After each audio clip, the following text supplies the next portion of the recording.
Beyond the newsroom, where untold story is revealed. Omuliro gunyoose mu parliament y'eggwanga. Joel Ssenyonyi besekezo nonga leader of opposition olukomyewo mu parliament olutula lw'olusoose nga yakava Bungereza akumye omuliro mu parliament kakati ate ye omubaka zaake nga bwali zaake agenze maaso n'okubeera nga ate ayongera okubanga abatigomya abuuziza ku nsimbi eziteekebwa mu ministry y'ebyobulamu ziragawa nga amadagala mu malwaliro tegaliiwo. Deputy speaker Ebuvanjuba nebugwanjuba ewaka wasigalawo ewasinga. Beyond the newsroom gwe mukutu ogukuleetera ekyo ekisinga katiranga naffe ng'oyita ku noti 771 44 53 ne noti 744 26 41 na bino bikulu tetulanga bafere tetulanga basawo ba kinnansi n'abagwa mu koowa eryo mwebale kutuwagira. Thank you. Thomas Tayebwa ebintu bigenze maaso n'okwera nga ate bimutabukako bana NRM kadi yaabwe yabuwana n'abwa nsimbi eringa otobolya tiketi ekukkiriza kulaba mupiira gwa Arsenal na Madrid wali ku Santiago Bernabeu. Ensonga nkugambye mpitirivu nnyo nnyini ddala wabula nkwebaza gwagenda maaso n'okubanga otugoberera n'obwombeefu bw'ekika ekya waggulu. Njagala okusaba ogende maaso n'okubanga video soko jimpeera ka like bw'ogiwa like bw'ogiwadde muliro ogugitambuza otuuka ku buli sekinoomu ate era mu ngeri y'emu gwagenda maaso n'okubanga otulaba nga gwe mulundi gwo ogusookedde ddala. Njagala okubanga nkusaba ogende maaso n'okubeera nga ate ogenda maaso n'okubanga osubscribinga ku mukutu guno bw'omala okunyiga akagamba osubscribe okone mu kadde okajje mu personalize okateeke mu all osobola ofuna notification ku mboozi zonna ate ensufu ze tugenda mu maaso n'okubeera nga tukuleetera. Kakati Joel Ssenyonyi Bisekezi asoose kubeera nga atuuza meeting y'aboludda oluvuganya gavumenti nga tebannaba kuyingira parliament. Naye njagala tugende mu maaso n'okuba nga twesogga parliament buterevu then tusooke tukuwe ebirala ebyabadde mu meeting. Ono n'atadde minisita ku nninga kweri etteeka libalese libagala okubeera nga baleeta mu parliament eryokubeera nga bakwata aba civilians oba abantu babulijjo okubateeka nga babasibira mu makomera ago ag'amagye okubeera nga babawozeseza mu kooti z'amagye oba tugiyite court martial. Wulidde ebigambo bya Joel Ssenyonyi Bisekezi, leader of opposition.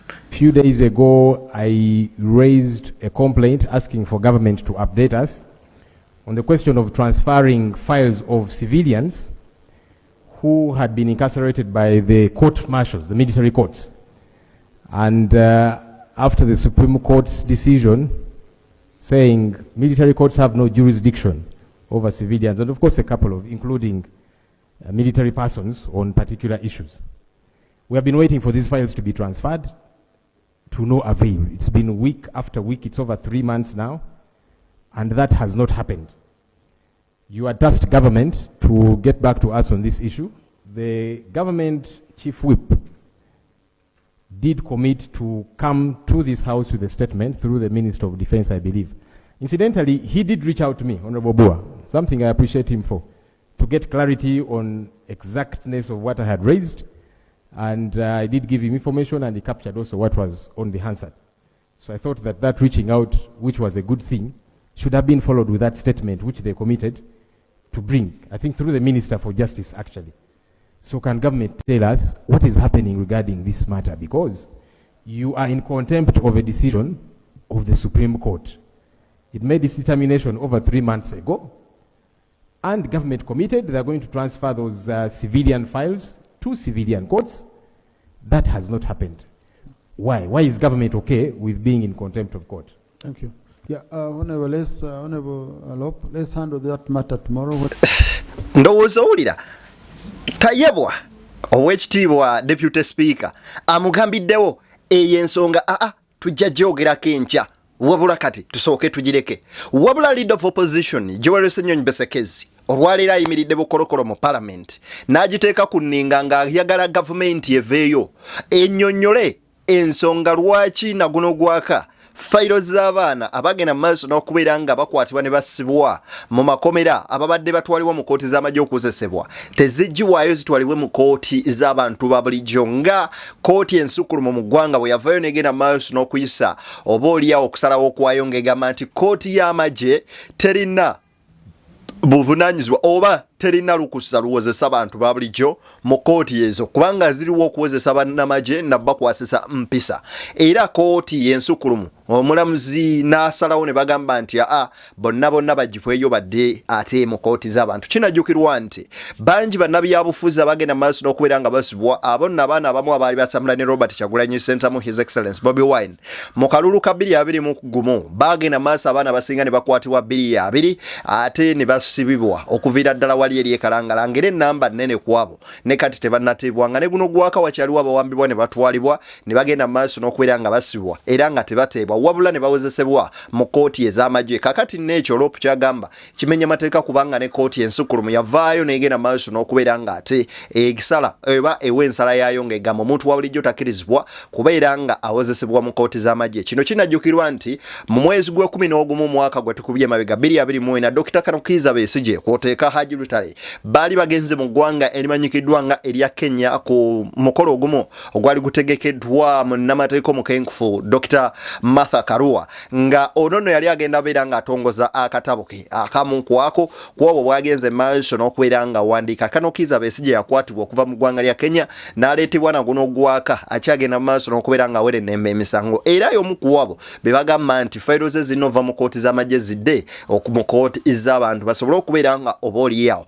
nabo bafuna obwenkanya mu mbeera yeefaananyirizaako ko bweti nga twetegekera campaigns zetugenda okubeera nga ate tuyingiramu n'akalulu ka 2026 nga wakyaliyo bannabyabufuzi abakyali mu makomera kino nno kibeera kyennyamiza kubanga ate era abangi batonna ne bagamba nti olaba bali be bakwata 2021 oba 2020 bakyaliyo kakati ate naffe tugende batukwate that kind of intimidation egenda maaso n'okubeera nga bainstiringa fear mu mitima gy'abantu ne balemererwa obaolyawo okola ebituufu naye leader of opposition yavuddeyo n'ayimirira nga omu ku abo abalaga okubeera nga balumiriddwa era n'atuukiriza obaolyawo omulamwa omutuufu n'omulimu gw'omutuufu ogwamutumya mu parliament okubeera nga ateeseza abantu be n'okubeera nga obaolyawo gavumenti kunninga kubanga kimanyikiddwa nti mu tteeka opposition eriwo okubeera nga ekeepinga government in check kwe kuteeka gavumenti kunninga eri ebyo ebitagenze bulungi ne bagenda maaso n'okubeera nga ate obaolyawo babitereeza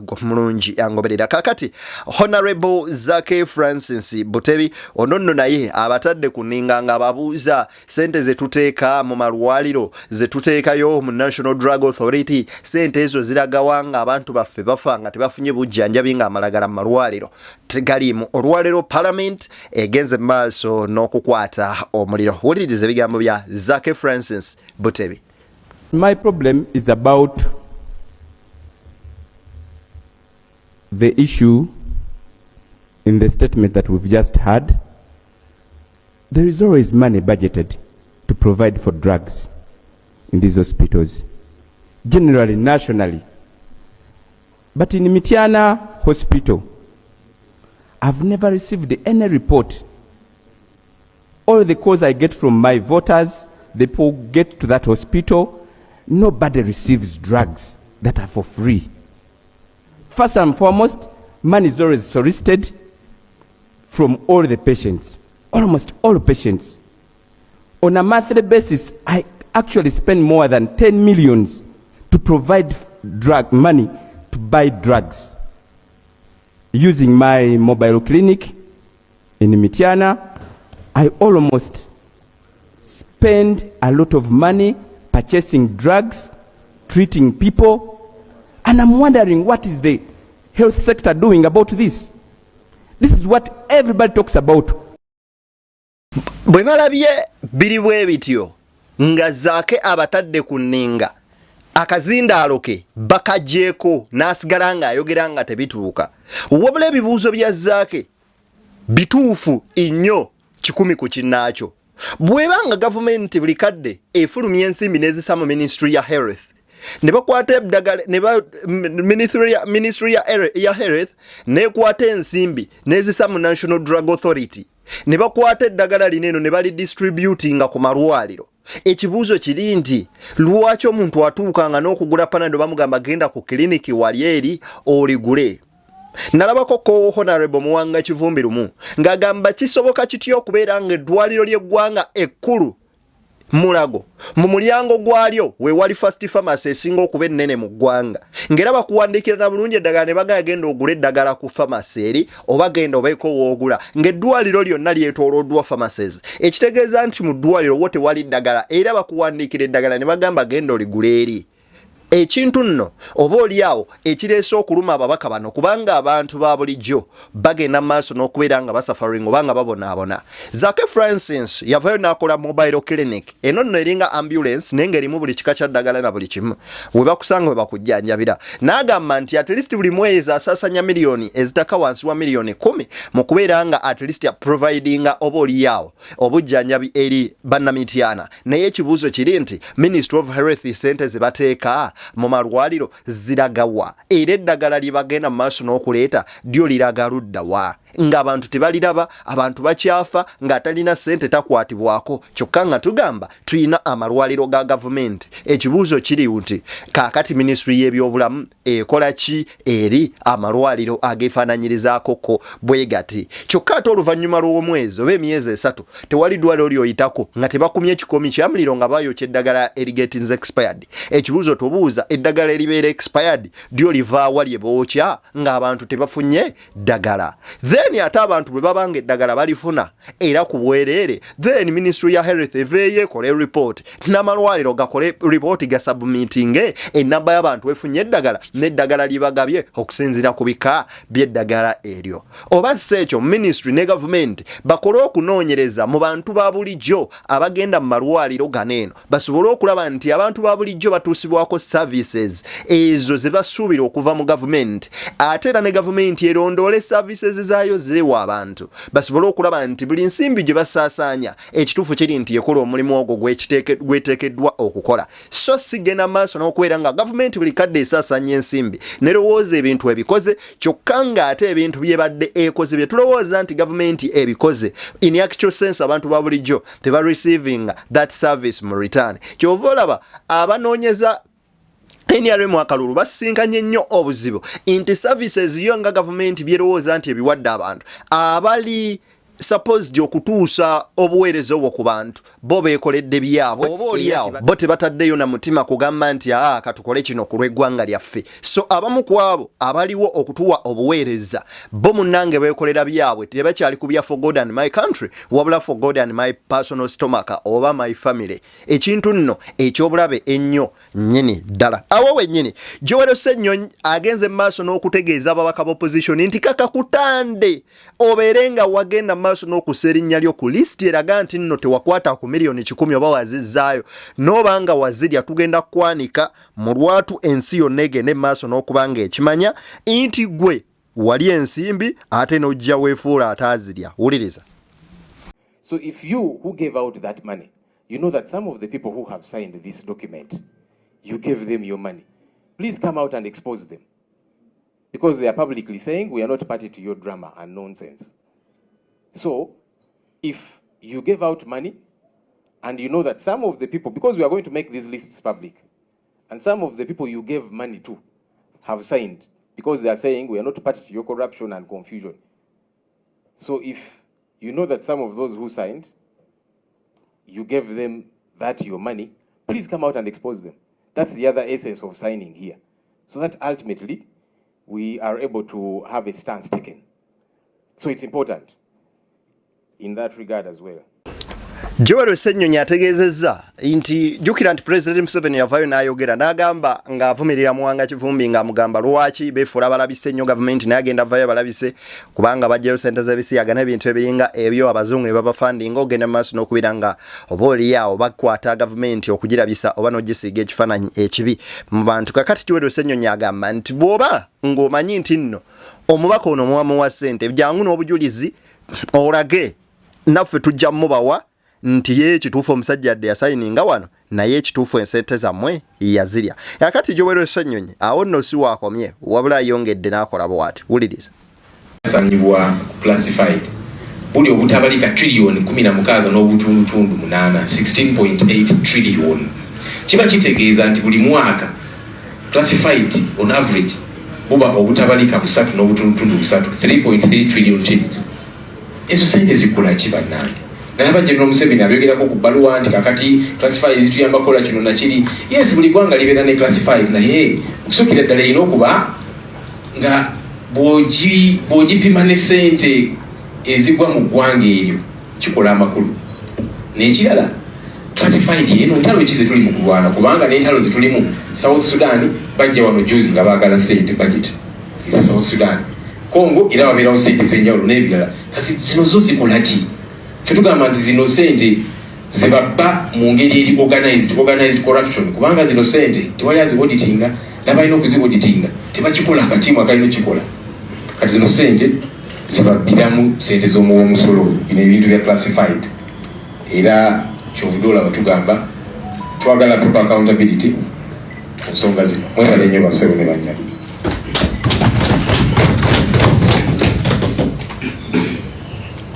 Thank you, Luke. We're going to get about 2 questions because we're running out of time.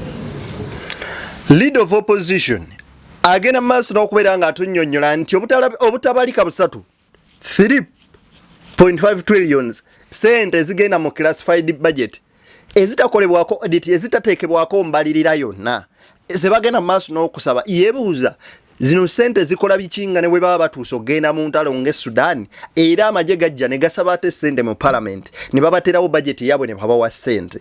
Ono n'agamba nti waneno we wali obuli bw'enguzi obwekusifu government wegenda maaso n'okukozesa n'okufuna ensimbi zegenda okuwa abantu ng'oba bribinga n'okuteeka ensimbi mu bintu ebimu ebigenda maaso n'okubeera nga oba oliawo bimenya amateeka okusinziira ku Joel Ssenyonyi.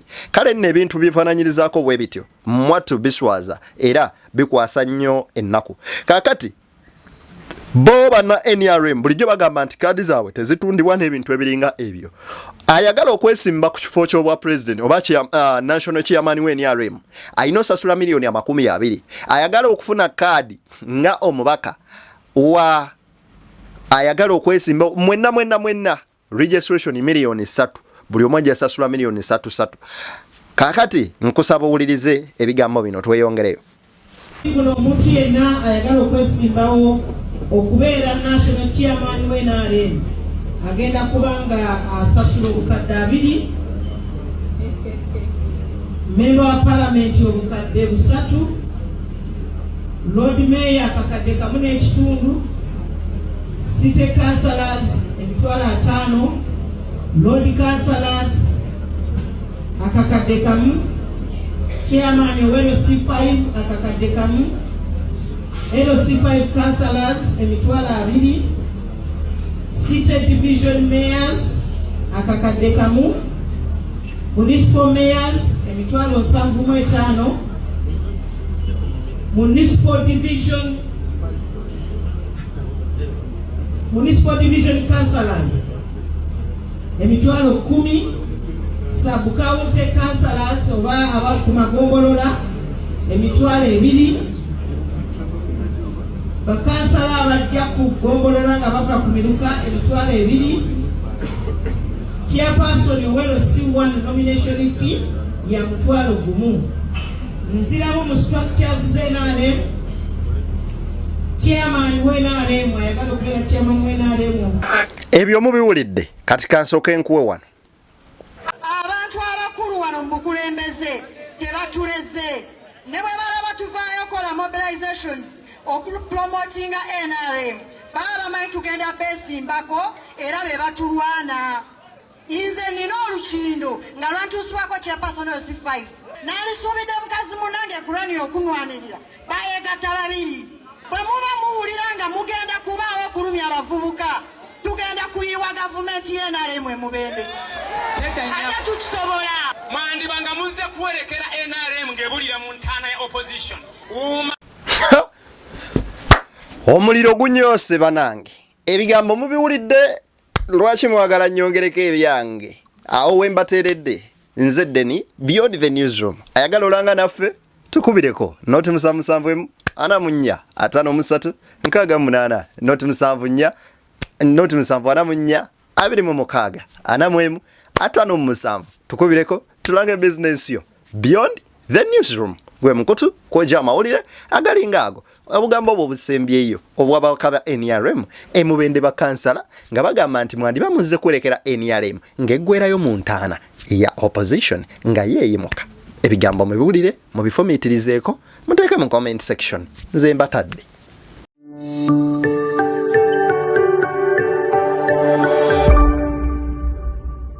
Beyond the newsroom, where untold story is revealed.